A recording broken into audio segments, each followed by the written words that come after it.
আজকে একটা ভীষণ মজাদার রেসিপি শেয়ার করব বন্ধুরা। এই রেসিপিটা বানানোর জন্য কোনো আটা, ময়দা, আলু কোনো কিচ্ছুরই লাগবে না। ভীষণ হেলদি একটা রেসিপি। যারা ডায়েটিং করছেন অথবা যারা একদম তেল খেতে পছন্দ করেন না, তারা কিন্তু ইজিলি এই রেসিপিটা বানিয়ে নিতে পারেন। ছোট থেকে বড় সবাই ভীষণ পছন্দ করবে।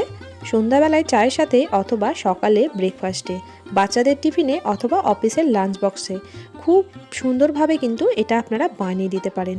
বানানো খুবই সহজ আর মাত্র 10 মিনিটের মধ্যেই কিন্তু এটা রেডি হয়ে যাবে। তো চলুন বন্ধুরা, রেসিপিটা শুরু করা যাক। আর প্লিজ বন্ধুরা একটা লাইক দিয়ে ভিডিওটি কন্টিনিউ করবেন আর সম্পূর্ণ ভিডিওটি দেখার অনুরোধ রইল। আমি এখানে একটা কড়াই বসিয়ে দিয়েছি। এই কড়াইয়ের মধ্যে এবার দিয়ে দিচ্ছি 2 বাটি জল। আমি এখানে একটা বাটির মাপ করে নিয়ে নিচ্ছি জলটা। আপনারা যে কোনো কাপ বা বাটির মাপ করে এখানে নিয়ে নেবেন। এখানে দিয়ে দিলাম 1 চামচ গোটা জিরে। আমি এই ছোটো চামচের 1 চামচ নিয়ে নিয়েছি গোটা জিরে। ওই চামচেরই মাপ করে দিয়ে দিলাম 1 চামচ জোয়ান। এরপর এর মধ্যে দিয়ে দেবো 1 চামচ সাদা তিল। সাদা তিলটা হাতের কাছে থাকলে দেওয়ার চেষ্টা করবেন, ভীষণ টেস্টি হয় খেতে বন্ধুরা। এবার এর মধ্যে দিয়ে দিচ্ছি স্বাদ অনুযায়ী লবণ। আমি 1 চামচেরই লবণে ব্যবহার করলাম। দিয়ে দিচ্ছি 1 চামচেরও একটু কম চিলি ফ্লেক্স। খুব ভালো করে জলটাকে ফুটিয়ে নেব।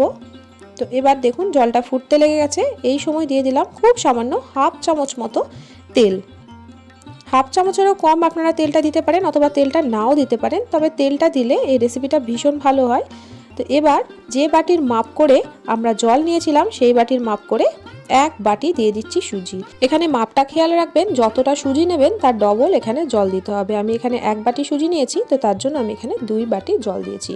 গ্যাসের ফ্লেমটা একদম লোতে করে দিয়ে অনবরত এটাকে নাড়াচাড়া করতে হবে। দেখবেন নাড়াচাড়া করতে করতেই এটা একটা ডোয়ের মতো হয়ে যাবে।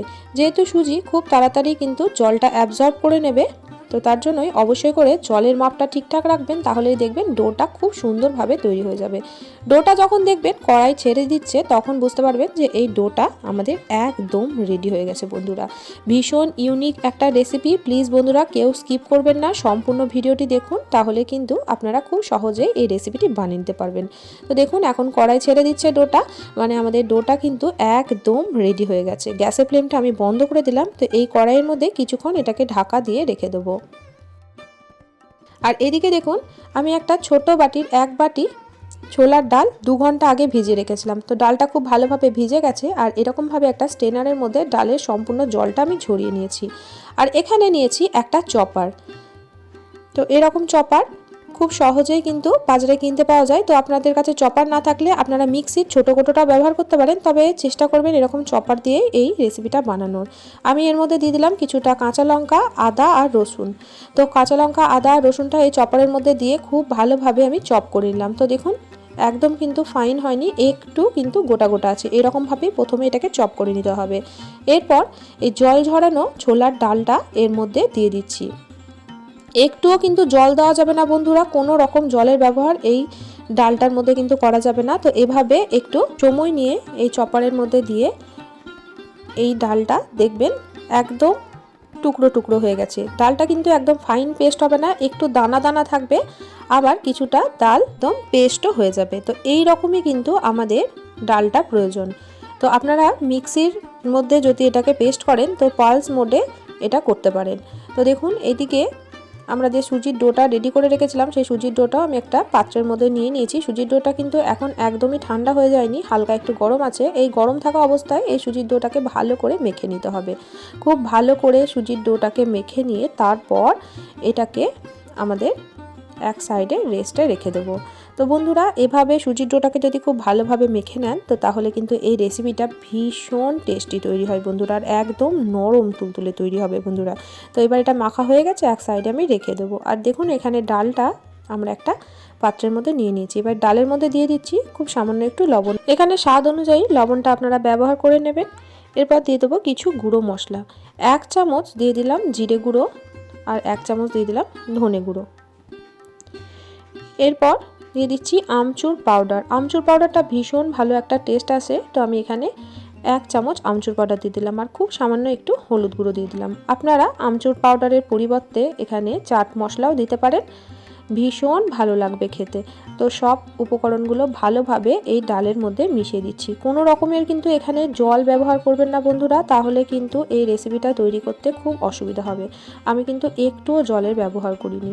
তো দেখুন খুব ভালোভাবে মেশানো হয়ে গেছে। আর এইখানে দেখুন এরকমভাবে হাতের সাহায্যে মুঠো করলে গোল হয়ে যাবে, তাহলে বুঝতে পারবেন যে আমাদের এই ডালের স্টাফিংসটা একদম রেডি। তো চলুন এবার আমরা রেসিপিটা বানিয়ে নিই।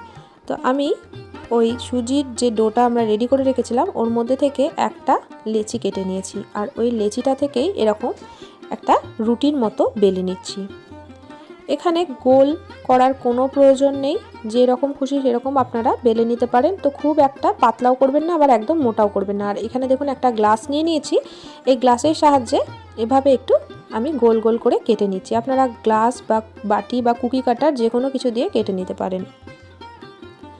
তো এবার এই বাকি অংশটাকে তুলে নিচ্ছি, এটাকে আবার পরে আমরা বেলে নেব। তো এবার দেখুন কিভাবে আমি এটা বানিয়ে নিচ্ছি। তো ওই যে স্টাফিংসটা রেখেছিলাম ওর মধ্যে থেকে একটু মতো আমরা নিয়ে নিয়েছি, ওই 1 চামচ মতো হাতের সাহায্যে একটু গোল করে আমি নিয়ে নিলাম এখানে। তো এবার দেখুন এটাকে একটু চেপে চেপে এভাবে এটাকে বন্ধ করে দিচ্ছি। ভীষণ সহজ, একবার আপনারা দেখলেই বুঝতে পারবেন। এটা কিন্তু পুরোপুরি মুখটা আমি বন্ধ করছি না, দেখুন ওপরের দিকটা খোলা রাখছি। তো এভাবে আঙুলের সাহায্যে একটু চেপে চেপে দিতে হবে বন্ধুরা। ভীষণ ইউনিক একটা রেসিপি, একবার যে খাবে বারবার করে খেতে ইচ্ছা করবে। তো আবারও একটা বানিয়ে দিচ্ছি একই রকমভাবে হাতের সাহায্যে, আবারও কিছুটা আমি নিয়ে নিয়েছি, আবারও এর মাঝখান থেকে দিয়ে দিয়েছি। আমি এই স্টাফিংসের মধ্যে শুধুমাত্র রসুনের ব্যবহার করেছি, আপনারা এখানে কুচি করে পেঁয়াজেরও ব্যবহার করতে পারেন। আবার সম্পূর্ণ যদি নিরামিষ খেতে চান তাহলে পেঁয়াজ রসুন একদম স্কিপ করেও দিতে পারেন। তো বন্ধুরা দেখুন আর একটাও আমাদের তৈরি হয়ে গেল। কতটা সুন্দর দেখতে লাগছে দেখুন। আর এটা কিন্তু কোনো মতেই খুলে যাবে না বন্ধুরা, এভাবে একটু চেপে চেপে দিতে হবে। তাহলে দেখুন এটা একটা তৈরি হয়ে গেল। একই রকমভাবে আমি আর একটাও বানিয়ে নিচ্ছি। আজকের রেসিপিটা কে কোথা থেকে দেখছেন অবশ্যই আমাকে কমেন্ট করে জানাবেন। আপনাদের সুন্দর সুন্দর কমেন্টে কিন্তু আমি রান্নার উৎসাহ পাই বন্ধুরা।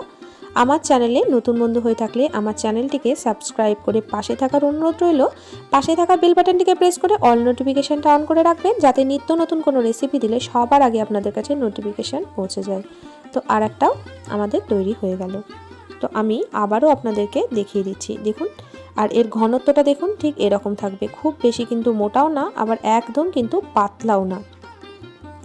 তো আবারও আমি এটাকে গোল করে কেটে নিলাম।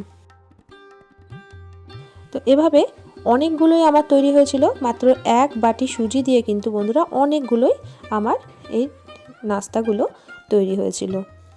বাচ্চাদের টিফিন বক্সে এই রেসিপিটা দিলে কিন্তু বাচ্চারা টিফিন বক্স খালি করে নিয়ে আসবে, ভীষণ পছন্দ করবে বাচ্চারা। আমার বাচ্চারা তো ভীষণ পছন্দ করে এটা খেতে বন্ধুরা।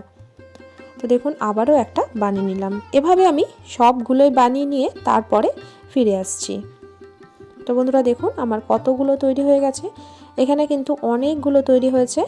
তো এবার এগুলোকে আমরা স্টিমে বসিয়ে দেবো। আর দেখুন কোথাও কিন্তু একটুও ফেটে যায়নি, কতটা সুন্দর দেখতে হয়েছে।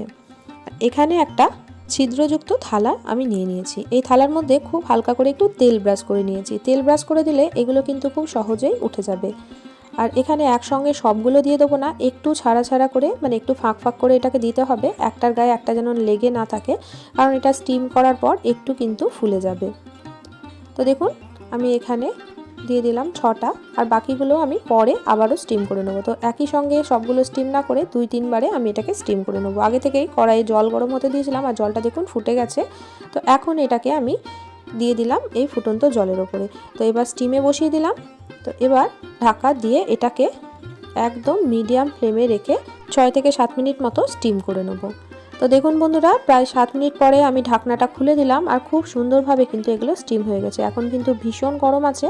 তো এবার এটাকে খুব সাবধানে গরম স্টিম থেকে তুলে নিচ্ছি।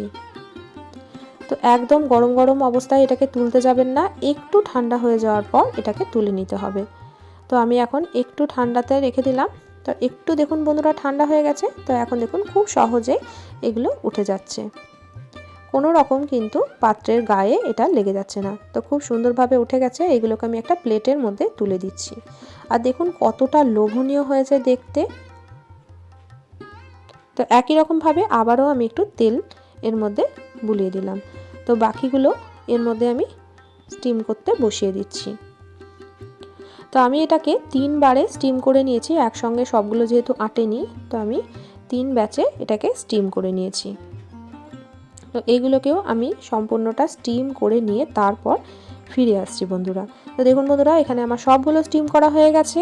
আর কতটা সুন্দর দেখতে হয়েছে দেখুন বন্ধুরা, একটাও কিন্তু ভেঙে যায়নি বা একটা থেকেও কিন্তু একটু স্টাফিংস বাইরে বেরিয়ে চলে আসেনি। তো আপনারা এরকমভাবেও কিন্তু খেতে পারেন। তো আমি এটাকে একটু চটপটা করে নেব। তো এটা চটপটা করার জন্য আমি এখানে একটা ফ্রাই প্যান বসিয়ে দিলাম, আর এই ফ্রাই প্যানের মধ্যে দিয়ে দিচ্ছি 1 চামচ সাদা তেল। তো এইটুকু সাদা তেলেই কিন্তু এটা আমাদের হয়ে যাবে, যেহেতু এটা ভীষণ হেলদি রেসিপি। এটা কিন্তু বেশি তেল একদমই লাগবে না, আপনারা তেল ছাড়া শুধুও এমনিও খেতে পারেন। তো আমি একটু তেলের মধ্যে এটাকে দিয়ে দিচ্ছি। তো এবার তেলটার মধ্যে আমরা দিয়ে দেব খুব সামান্য একটু চিলি ফ্লেক্স। আমি 1/2 চামচ মতো এখানে চিলি ফ্লেক্স দিয়েছি। যদি বাচ্চারা খায় তাহলে কিন্তু এটা স্কিপ করতে পারেন। দিয়ে দিলাম 1 চামচ কারি পাতা কুচি। কারি পাতার ফ্লেভারটা এখানে ভীষণ ভালো লাগে বন্ধুরা। এবার দিয়ে দিচ্ছি 1/2 চামচ সাদা তিল।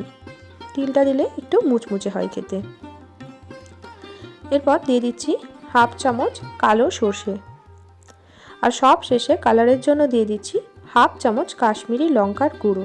এটা সম্পূর্ণ অপশনাল, আমি একটা সুন্দর কালারের জন্য এটাকে দিয়েছি। এবার তেলের মধ্যে ভালো করে মিশিয়ে পুরো ফ্রাই প্যানের মধ্যে এটাকে ছড়িয়ে দিচ্ছি। এবার একটা একটা করে যেগুলো আমরা তৈরি করেছি এগুলোকে দিয়ে দিচ্ছি। তো দেখুন বন্ধুরা, গ্যাসের ফ্লেমটা একদম লোতে রেখেছি। গ্যাসের ফ্লেমটা কিন্তু লোয়ে রেখেই কিন্তু এটা করে নিতে হবে বন্ধুরা। তো আমি সবগুলোই দিয়ে দিয়েছি। তো এভাবে একটু টস করে নিতে হবে, তাহলে সবগুলোরই গায়ে এরকম একটা কোটিং পড়ে যাবে। আর এটাকে একটু সময় নিয়ে 5 থেকে 7 মিনিট মতো সময় নিয়ে এটাকে এভাবে একটু নড়িয়ে চড়িয়ে নিতে হবে, তাহলে সবগুলোরই গায়ে সুন্দর একটা কালার চলে আসবে। আর একটু সময় নিয়ে এপিট ওপিট উল্টে নিলেই কিন্তু একদম ক্রিস্পি তৈরি হয়ে যাবে। তো আপনারা যেরকম এটাকে মুচমুচে করে খেতে পছন্দ করবেন, তো সেই রকমভাবে একটু সময় নিয়ে এটাকে এপিট ওপিট উল্টিয়ে নেবেন। তো আমি 5-7 মিনিট মতো এরকমভাবে একটু নাড়িয়ে চাড়িয়ে নিয়েছিলাম, তাহলে কিন্তু সুন্দর একটা কোটিংও চলে এসেছিলো আর বেশ মুচমুচেও খেতে হয়েছিল। তো দেখুন বন্ধুরা, কতটা সুন্দর আর কতটা লোভনীয় হয়েছে। তো আবারও একটু চামচের সাহায্যে আমি এগুলোকে উল্টে দিচ্ছি। তো সবগুলোকে আমি এবার একটা প্লেটের মধ্যে তুলে নিচ্ছি। আর ওপর থেকে দিয়ে দিয়েছি বেশ কয়েকটা চেরা কাঁচা লঙ্কা, এতে করে লুকটা ভীষণ সুন্দর আসে। আর দেখুন বন্ধুরা, কতটা সুন্দর দেখতে হয়েছে। অবশ্যই করে এই রেসিপিটা একবার হলেও ট্রাই করে দেখবেন বন্ধুরা। আজকের রেসিপি কেমন লাগলো অবশ্যই আমাকে কমেন্ট করে জানাবেন। রেসিপি ভালো লাগলে প্রিয়জনদের সঙ্গে শেয়ার করতে কিন্তু ভুলবেন না। রেসিপিটি এতক্ষণ পর্যন্ত ধৈর্য সহকারে দেখার জন্য সকলকে অসংখ্য ধন্যবাদ।